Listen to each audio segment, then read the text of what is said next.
الحمد لله نحمده ونستعينه ونستغفره ونؤمن به ونتوكل عليه ونعوذ بالله من شرور أنفسنا ومن سيئات أعمالنا من يهده الله فلا مضل له ومن يضلله فلا هادي له ونشهد أن لا إله إلا الله وحده لا شريك له ونشهد أن سيدنا ومولانا محمدا عبده ورسوله صلى الله تبارك وتعالى عليه وعلى آله وصحبه وسلم تسليما كثيرا أما بعد فأعوذ بالله من الشيطان الرجيم بسم الله الرحمن الرحيم إن عدة الشهور عند الله 12 شهرا في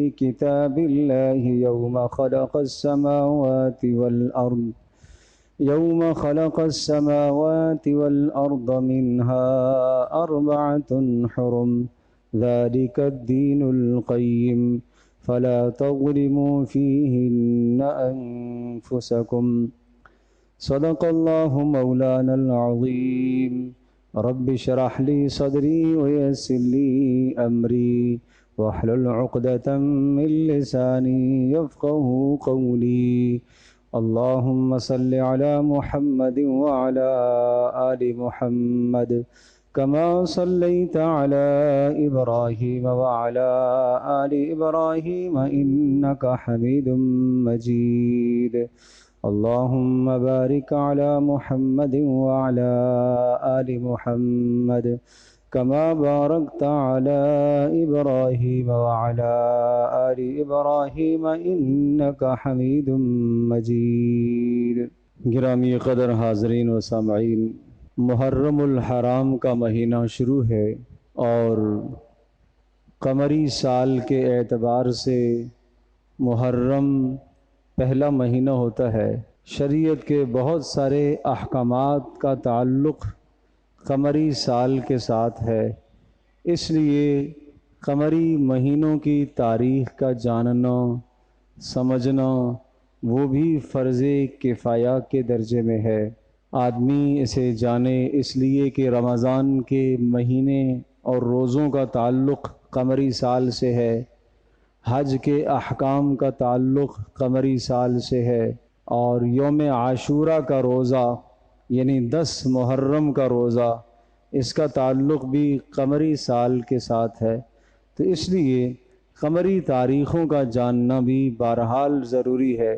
یہ جو مہینہ ہے محرم الحرام کا مہینہ، اللہ تبارک و تعالیٰ نے قرآن مجید میں ارشاد فرمایا ان عدت الشہور عند اللہ 12 شہرا فی کتاب اللہ یوم خلق السماوات والارض۔ جس وقت سے اللہ نے آسمانوں اور زمینوں کو پیدا کیا، یہ مہینوں کی تعداد محرم، صفر، ربیع الاول، ربیع الثانی، یہ جو تعداد ہے 12 مہینے، یہ اس وقت سے تعداد 12 ہی چلی آ رہی ہے۔ گویا کہ تمام کے تمام انبیاء علیہم السلام کی شریعتوں میں انہی مہینوں کا اعتبار کیا جاتا تھا، محرم اور صفر اور ربیع الاول، اور تقریباً انہی ناموں کے ساتھ یہ مہینے گزشتہ شریعتوں کے اندر بھی موسوم تھے، معروف اور مشہور تھے۔ اور ان 12 مہینوں میں سے 4 مہینے ایسے ہیں کہ جو قابل احترام ہیں، اور ذالک الدین القیم، اور یہ اللہ کا جو دین ہے اب قیامت تک یہی سلسلہ رہے گا، منسوخ اور ختم ہونے والا نہیں ہے۔ فلا تظلموا فیہن انفسکم، لہٰذا ان مہینوں کے معاملے میں اپنی جانوں پر ظلم نہ کرنا۔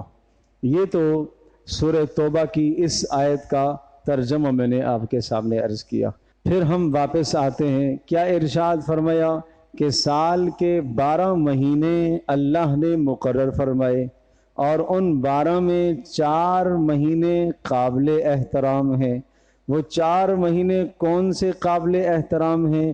رسول اکرم صلی اللہ تعالیٰ علیہ وسلم نے از خود ان 4 مہینوں سے متعلق نشاندہی فرمائی ہے. فرمایا وہ ذوالقعدہ، ذوالحجہ، محرم اور رجب، یہ 3 مہینے تسلسل کے ساتھ ہیں. ذوالقعدہ، اس کے بعد ذوالحجہ آتا ہے، اس کے بعد محرم آتا ہے، یعنی اسلامی سال کا 11واں مہینہ، 12واں مہینہ، پہلا مہینہ، یہ 3 مہینے تو تسلسل سے ہو گئے، اور رجب علیحدہ سے ہے. یہ جو فرمایا کہ ان سال کے 12 مہینوں میں سے 4 مہینے قابل احترام ہیں، تو یہ 4 مہینے قابل احترام کون سے ہو گئے؟ ذوالقعدہ، ذوالحجہ، محرم اور رجب، یہ 4 مہینے قابل احترام ہو گئے. تو گویا کہ قابل احترام مہینوں میں رجب کا مہینہ بھی قابل احترام ہے. تو جب رجب کا مہینہ قابل احترام ہوا، اس ایک عقیدہ اور نظریہ ہمیں یہ سمجھنا چاہیے کہ محرم کا مہینہ جو قابل احترام ہے، اس لیے نہیں ہے کہ محرم میں حضرت حسین رضی اللہ تعالی عنہ کی شہادت کا واقعہ پیش آیا، بلکہ محرم کا مہینہ پہلے سے قابل احترام چلا آ رہا ہے. جو آیت بتا رہی ہے کہ اللہ نے مہینے 12 بنائے اور ان 12 میں 4 مہینے قابل احترام رکھے، اور ان 4 مہینوں میں رسول اللہ صلی اللہ علیہ وسلم نے تصریح فرمائی کہ کون سے 4 مہینے ہیں؟ ذوالقعدہ، ذوالحجہ، محرم اور رجب، یہ 4 مہینے قابل احترام ہیں. تو معلوم ہوا کہ رجب کا قابل احترام ہونا پہلے سے ہے. حضرت حسین رضی اللہ تعالی عنہ کی 10 محرم میں شہادت کی وجہ سے یہ قابل احترام نہیں بنا، بلکہ یہ پہلے سے ہے. چنانچہ پہلے سے ہے تو حدیث میں یہ بھی ارشاد فرمایا کہ اللہ پاک نے آدم علیہ السلام کو پیدا فرمایا، اور اسی مہینے میں قیامت واقع ہوگی. اور ایک اور قابل احترام ہونا اس کا اس طرح سے بھی سمجھایا کہ حضرت موسیٰ علیہ السلام اور ان کے ماننے والوں کو اللہ تبارک تعالیٰ نے فرعون اور اس کے لشکر سے جو نجات دی، وہ یوم عاشورہ یعنی 10 محرم کا دن تھا. تو پتہ یہ چلا کہ 10 محرم کی فضیلت پہلے سے ہے. 10 محرم کی فضیلت اس لیے نہیں ہے کہ 10 محرم میں حضرت حسین رضی اللہ تعالی عنہ کی شہادت واقع ہوئی ہے. ہاں، حضرت حسین رضی اللہ تعالی عنہ کی جہاں اور بہت فضائل ہیں، ان فضائل میں سے ایک فضیلت حضرت حسین رضی اللہ تعالی عنہ کو یہ بھی مل گئی کہ 10 محرم جو قابل احترام مہینہ اور اس کا قابل احترام دن ہے، اس دن میں حضرت حسین رضی اللہ تعالیٰ عنہ کی شہادت کا واقعہ پیش آیا. تو ایک بات تو یہ ہو گئی کہ ہمیں عقیدہ اور نظریہ سمجھنا چاہیے کہ 10 محرم کی فضیلت پہلے سے ہے، اس کی فضیلت کا تعلق حضرت حسین کی شہادت سے نہیں ہے. دوسری بات، یہ جو 4 مہینے ہیں، ذوالقعدہ، ذوالحجہ، محرم اور رجب، ان 4 مہینوں میں کہا قابل احترام ہیں. تو قرآن کیا کہتا ہے؟ قابل احترام ہیں. تو پھر آپ کیا کرو؟ فَلَا تَظْلِمُوا فِيهِنَّ أَنفُسَكُمْ، ان 4 مہینوں میں گناہ کر کے اپنی جانوں پر ظلم نہ کرنا. علامہ جساس رحمۃ اللہ علیہ نے اپنی کتاب احکام القرآن میں یہ بات لکھی ہے کہ اس سے یہ معلوم ہوا کہ یہ 4 مہینے قابل احترام ہیں اور محرم کا مہینہ بھی قابل احترام ہے. لہٰذا ان 4 مہینوں میں جو بندہ عبادت کی کثرت کرے گا، ان 4 مہینوں میں عبادت کا ثواب دیگر مہینوں کی عبادت سے زیادہ ثواب ملے گا، اس لیے کہ یہ احترام والے مہینے ہیں. اور ان 4 مہینوں میں جو گناہ کرے گا تو یقیناً اس کو گناہ کی سزا بھی زیادہ ملے گی، اس لیے کہ اس نے قابل احترام مہینوں کے احترام کا لحاظ نہیں کیا، ان مہینوں کی حرمت کو اس نے پامال کیا. لہٰذا پتہ یہ چلا کہ محرم کے مہینے میں عبادت کی کثرت کرنی چاہیے۔ اس سے پہلے ذی الحجہ کے مہینے میں بھی ہم بتا چکے ہیں عبادت کی کثرت ہونی چاہیے، ذو القعدہ میں عبادت کی کثرت ہونی چاہیے، رجب کے مہینے میں عبادت کی کثرت ہونی چاہیے، اور گناہوں سے اپنے آپ کو بچایا جائے۔ ان احترام والے مہینوں میں گناہ کر کے اپنی جانوں پر ظلم مت کرو۔ تو کیا حکم آ گیا قرآن سے؟ کیا بات سمجھ میں آ گئی کہ یہ جو قابل احترام مہینے ہیں، اور ان مہینوں میں رجب کا مہینہ بھی ہے، ان مہینوں میں محرم کا بھی ہے، ذو القعدہ کا بھی ہے، ذو الحجہ کا بھی ہے، لہٰذا محرم کے مہینے میں گناہ کر کے، خرافات کر کے، بدعات کر کے، رسومات انجام دے کر اپنے آپ کو ظلم میں مبتلا مت کرو، بلکہ اس مہینے کا جو تقاضا ہے اس تقاضے کو پورا کرو۔ لہذا اس مہینے کا تقاضا کیا ہے؟ عبادت کی کثرت ہونی چاہیے اور گناہوں سے زیادہ بچا جائے۔ دو باتیں ہو گئیں کہ اس مبارک مہینے میں خاص چیز کیا بتائی کہ عبادت کی کثرت ہونی چاہیے، گناہوں سے زیادہ بچا جائے، گویا کہ یہ اس مہینے کا حکم ہے، اس کا تقاضا ہے۔ نمبر 3، اس مبارک مہینے میں محرم میں پیارے پیغمبر صلی اللہ تعالیٰ علیہ وسلم نے کوئی خاص عمل امت کو کیا دیا ہے، تو یہ بات ذہن نشین فرما لیجئے۔ تیسری بات، پیارے پیغمبر صلی اللہ تعالیٰ علیہ وسلم نے اپنی امت کو اس مبارک مہینے میں خاص عمل روزے کا عطا فرمایا۔ حضرت صلی اللہ تعالیٰ علیہ وسلم جب مکہ مکرمہ میں تھے، اور مکہ مکرمہ میں رسول اللہ صلی اللہ علیہ وسلم کی نبوت سے پہلے قریش مکہ 10 محرم یوم عاشورہ کا روزہ رکھا کرتے تھے۔ پتہ یہ چلا کہ ان کے نزدیک بھی یوم عاشورہ کی اہمیت پہلے سے تھی۔ رسول اکرم صلی اللہ تعالیٰ علیہ وسلم از خود بھی یوم عاشورہ یعنی 10 محرم کا روزہ پیارے پیغمبر صلی اللہ علیہ وسلم رکھا کرتے تھے۔ پھر حضرت صلی اللہ تعالیٰ علیہ وسلم مکہ مکرمہ سے ہجرت فرما کر مدینہ طیبہ آپ تشریف لے گئے۔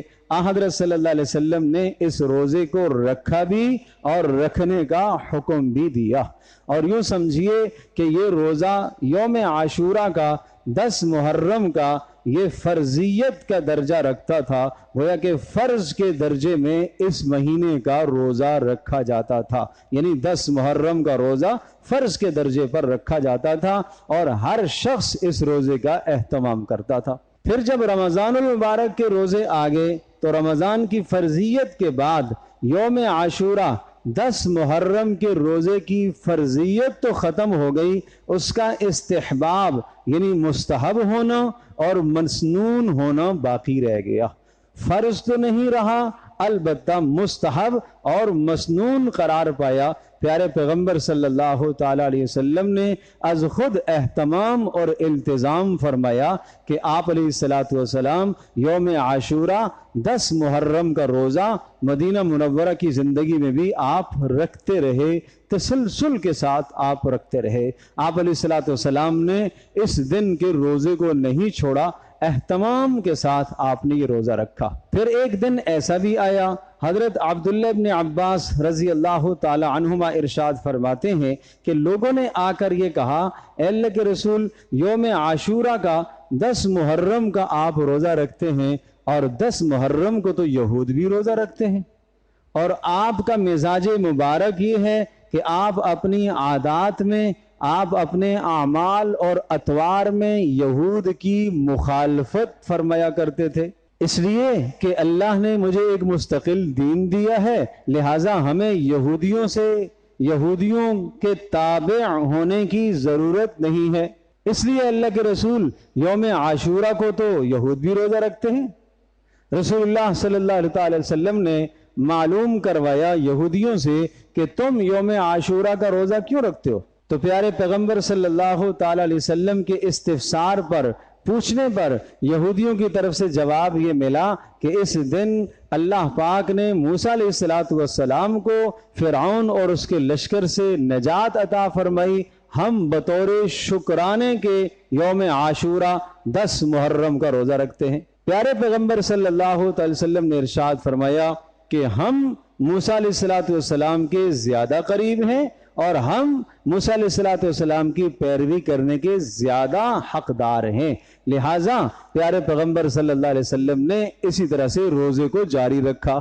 اب جو رسول اللہ صلی اللہ علیہ وسلم کا روزہ رکھنا ہے، اب گویا کہ ایک بات اور بھی شامل ہو گئی، کیا؟ موسیٰ علیہ السلام کو اللہ پاک نے فرعون اور اس کے لشکر سے نجات دی، بطور شکرانے کے آپ نے بھی اس عمل کو شامل فرما لیا، اور موسیٰ علیہ السلام کی اس مصیبت سے نجات پر حضرت رسول اکرم صلی اللہ علیہ وسلم نے بھی اس کا اہتمام فرمایا۔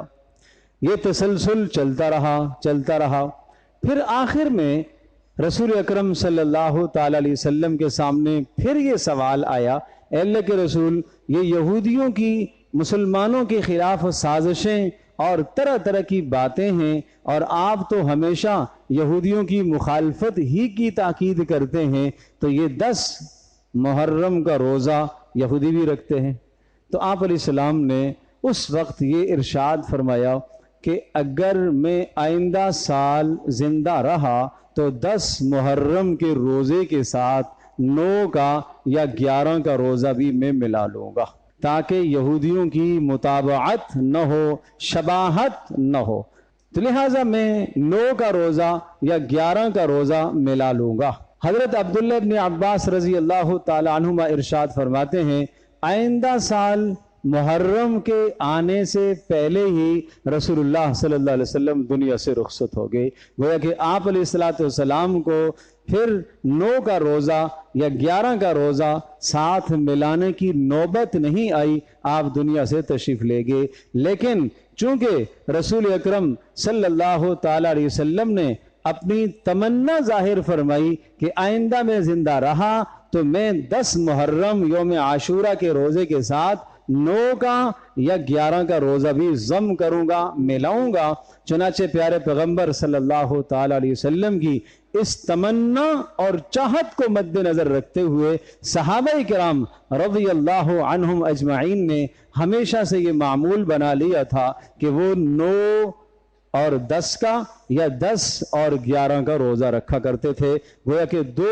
روزے یوم عاشورہ یعنی 2 روزے محرم کے رکھا کرتے تھے، 9 محرم کا اور 10 محرم کا، یا 10 محرم کا اور 11 محرم کا۔ تو یہ رسول اکرم صلی اللہ علیہ وسلم کی تمنا اور چاہت بھی تھی، اور پیارے پیغمبر صلی اللہ تعالی علیہ وسلم نے اس چاہت کو ظاہر فرمایا۔ رسول اللہ صلی اللہ علیہ وسلم کی اس تمنا کو صحابہ کرام رضی اللہ عنہم اجمعین نے پوری زندگی پورا کیا۔ اب یہاں 3 باتیں ذہن نشین فرمائیے پھر روزے سے متعلق۔ لہٰذا اگر ایک آدمی 9 کا روزہ رکھ لے، پھر 10 محرم کا رکھ لے، پھر 11 کا رکھ لے، یہ 3 رکھ لے، یہ سب سے افضل بات ہے۔ کہ آپ نے فرمایا تھا 9 کا رکھوں گا یا 11 کا رکھوں گا، تو جن 2 دنوں کی تمنا آپ نے فرمائی تھی، یہ رسول اللہ صلی اللہ علیہ وسلم کا امتی، یہ آپ سے محبت کرنے والا ان دونوں دنوں کو شامل کر لے، تو 9 10 11 3 کر لے تب بھی ٹھیک، اور اگر یہ نہیں کر سکتا تو پھر یہ کر لے 9 کا اور 10 کا رکھ لے، یا 10 کا اور 11 کا رکھ لے، یعنی 2 روزے کر لے۔ یہ دوسرا درجہ ہے۔ اور تیسرا اور آخری درجہ یہ ہے کہ اگر کچھ نہیں بن پائے تو 10 کا ہی رکھ لے اکیلے میں۔ اگر 9 نہیں رکھ پایا کسی مشقت کی وجہ سے، یا 11 کا نہیں رکھ پایا، تو پھر کم از کم 10 کا ہی رکھ لے، تاکہ ثواب سے تو محرومی نہ ہو۔ لیکن چونکہ رسول اکرم صلی اللہ تعالی وسلم نے اپنی منشا اور ظاہر فرمائی کہ آپ علیہ السلام نے فرمایا کہ آئندہ میں 9 کا ساتھ ضم کروں گا یا 11 کا ساتھ میں ملاؤں گا، تو اس لیے علماء کرام نے لکھا ہے کہ آدمی پھر 2 روزے رکھ لے تو وہ افضلیت کی بات ہے، صرف 10 کا نہ اس پر اکتفا کرے، لیکن اگر مجبوری ہے تو 10 کا بھی رکھ لیا تو تب بھی ثواب سے محروم نہیں ہے، اس کو اللہ ثواب عطا کریں گے۔ ایک اور بات، اور بڑی اہم بات، بڑے غور سے سننے کی، وہ یہ رسول اکرم صلی اللہ تعالی علیہ وسلم نے جب آپ علیہ السلام کو بتلایا گیا کہ یوم عاشورہ 10 کا روزہ یہودی رکھتے ہیں، لہٰذا آپ علیہ السلام نے تمنا ظاہر فرمائی کہ اگر میں آئندہ سال زندہ رہا تو میں اس 10 کے ساتھ 9 کے روزے کو بھی ملاؤں گا یا میں 11 کے روزے کو بھی ملاؤں گا۔ حضرت صلی اللہ علیہ وسلم نے اس تمنا کو ظاہر فرمایا۔ کیوں؟ اس لیے تاکہ یہودیوں کے ساتھ شباہت نہ ہو، یہودیوں کے ساتھ شباہت نہ ہو، مشابہت نہ ہو۔ اب آپ اندازہ کیجئے کہ روزہ عبادت ہے، روزہ عبادت، اس عبادت میں رسول اکرم صلی اللہ تعالی علیہ وسلم نے یہودیوں کے ساتھ شباہت کو پسند نہیں فرمایا۔ عبادت میں رسول اللہ صلی اللہ علیہ وسلم نے یہودیوں کے ساتھ شباہت کو پسند نہیں فرمایا، مشابہت کو پسند نہیں فرمایا، اور ہمیشہ رسول اللہ صلی اللہ علیہ وسلم ان کی مخالفت کیا کرتے تھے۔ کیوں جی؟ اس لیے کہ پیارے پیغمبر صلی اللہ تعالی علیہ وسلم کو اللہ نے ایک مستقل دین عطا فرمایا ہے، ایک مستقل شریعت عطا فرمائی ہے، اور دین اسلام عبادات میں، عقائد میں، معاملات میں، معاشرت میں، سیاسیات میں، اخلاقیات میں، زندگی کے کسی بھی شعبے میں یہ دین اسلام کسی دوسرے دین کا محتاج نہیں ہے، یہ مستقل دین ہے۔ کسی بھی جگہ پر آپ یہ نہیں کہہ سکتے کہ دین اسلام کے اس رکن میں، دین اسلام کے اس شعبے میں کمزوری ہے، لہذا ہمیں کسی دوسرے سے یہاں ہدایت لینی چاہیے، ہمیں کسی دوسرے سے رہنمائی نہیں لینی چاہیے، ہمیں یہودیوں سے کوئی رہنمائی لینی چاہیے، ہمیں نصرانیوں سے کوئی رہنمائی لینی چاہیے، یا ہمیں دنیا کے کسی دوسرے مذہب سے یا تیسرے مذہب سے ہمیں رہنمائی لینی چاہیے۔ قطعاً ایسا نہیں ہے۔ کیوں؟ رسول اللہ صلی اللہ علیہ وسلم کامل، اکمل، مکمل ترین دین لے کر آئے ہیں، کوئی بھی شعبہ آپ نے اس میں نہیں چھوڑا۔ تو میرے عزیز دوستو اور بزرگو، جب عبادات میں رسول اللہ صلی اللہ علیہ وسلم نے یہودیوں کی شباہت کو پسند نہیں فرمایا، آج معاملات میں، آج رہن سہن میں، آج وضع میں، آج شکل و شباہت میں، آج لباس میں، آج شکل و صورت میں اگر کوئی آدمی یہودیوں کی شباہت اختیار کرے گا تو یہ امتی، پیارے پیغمبر صلی اللہ علیہ وسلم کا امتی، یہ قیامت کے دن کس طرح سے کہے گا رسول اکرم صلی اللہ علیہ وسلم کے دربار میں کہ مجھے بھی آپ کی سفارش چاہیے۔ ہر آدمی اپنے گریبان میں جھانکے، ہر آدمی اپنی زندگی کا احتساب کرے، ہر آدمی اپنی زندگی کا محاسبہ کرے کہ رسول اللہ صلی اللہ تعالی علیہ وسلم نے عبادات میں شباہت یہودیوں کی پسند نہیں فرمائی، آج وضاقت اور لباس میں، آج طور طریقے میں، آج طرز زندگی میں، آج شادی اور بیاہ میں، آج دیگر ہمارے زندگی کے معاملات میں ہم یہودیوں سے تعلیم حاصل کریں، ہم نصرانیوں سے کوئی ہدایت حاصل کریں، ہم دنیا کے کسی اور مذہب سے ہدایت حاصل کر کے اپنے اس مذہب اسلام کے اندر ہم اضافہ یا کمی کریں، یہ کتنا بڑا ظلم ہے۔ رسول اکرم صلی اللہ تعالی علیہ وسلم کی منشا کو پہچانیے، پیارے پیغمبر صلی اللہ تعالی وسلم کی تمنا کو پہچانیے۔ انہوں نے تمنا ظاہر فرمائی تھی کہ آئندہ سال اگر میں زندہ رہا تو اس روزے کے ساتھ ایک روزہ میں اور ملاؤں گا تاکہ یہودیوں کے ساتھ شباہت نہ ہو۔ تو آج رسول اللہ صلی اللہ علیہ وسلم کا امتی زندگی کے کن کن معاملات میں غیروں کی شباہت اختیار کیے ہوئے ہے، کہاں کہاں غیروں سے ہدایت اور تعلیم لے کر زندگی گزارتا ہے۔ ہر آدمی اپنی زندگی کا احتساب کرے۔ پیارے پیغمبر صلی اللہ تعالی علیہ وسلم کا ارشاد گرامی سن لیجئے۔ آپ علیہ السلام نے اپنے منصب نبوت کو مد نظر رکھتے ہوئے ایک بلند ترین آپ نے اعلان فرمایا۔ آپ نے فرمایا لا یؤمن احدکم حتی یکون ہواہ تبعا لما جئت بہ، خبردار اچھی طرح سے سن لو، تم میں سے کوئی شخص صاحب ایمان اس وقت تک نہیں ہو سکتا جب تک وہ اپنی تمام کی تمام زندگی میرے لائے ہوئے دین کے تابع نہ کر دے۔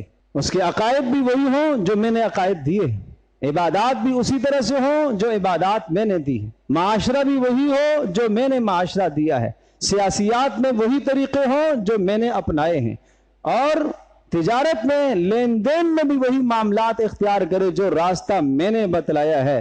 اگر فلاح اور کامیابی چاہیے، اس راستے کے علاوہ محمد رسول اللہ صلی اللہ علیہ وسلم کی سیرت طیبہ اور آپ علیہ الصلوۃ والسلام کے بتلائے ہوئے راستے اور طریقے کے علاوہ کوئی اور کامیابی کا راستہ نہیں۔ 100% ناکامی کے راستے ہیں، 100% ناکامی کے راستے۔ پیارے پیغمبر صلی اللہ علیہ وسلم کا واحد راستہ، اللہ پاک نے رسول اللہ صلی اللہ علیہ وسلم کی ایک ایک ادا کو، آپ کے ایک ایک طرز کو، آپ کے ایک ایک طریقے کو اللہ پاک نے محفوظ کرایا۔ کیوں محفوظ کرایا؟ تاکہ امت اس طریقے کی پیروی کرے، اس کے علاوہ کسی اور طریقے پر نہ چلے۔ رسول اللہ صلی اللہ علیہ وسلم کے ایک ایک طریقے کو، ایک ایک سنت کو محفوظ کروایا۔ سونے کے بعد جاگنا، جاگ کر سب سے پہلے کیا عمل کرنا، رسول اللہ صلی اللہ علیہ وسلم کا وہ عمل محفوظ ہے۔ جاگ کر آدمی پانی استعمال کرے، کس طرح سے کرے، رسول اللہ صلی اللہ علیہ وسلم کا یہ عمل محفوظ ہے۔ پیارے پیغمبر صلی اللہ علیہ وسلم نے لین دین کس طرح سے کیے، یہ اعمال محفوظ ہیں۔ آپ علیہ السلام نے اپنے گھر میں ازدواجی زندگی کیسے گزاری، رسول اللہ صلی اللہ علیہ وسلم کی یہ سیرت محفوظ ہے۔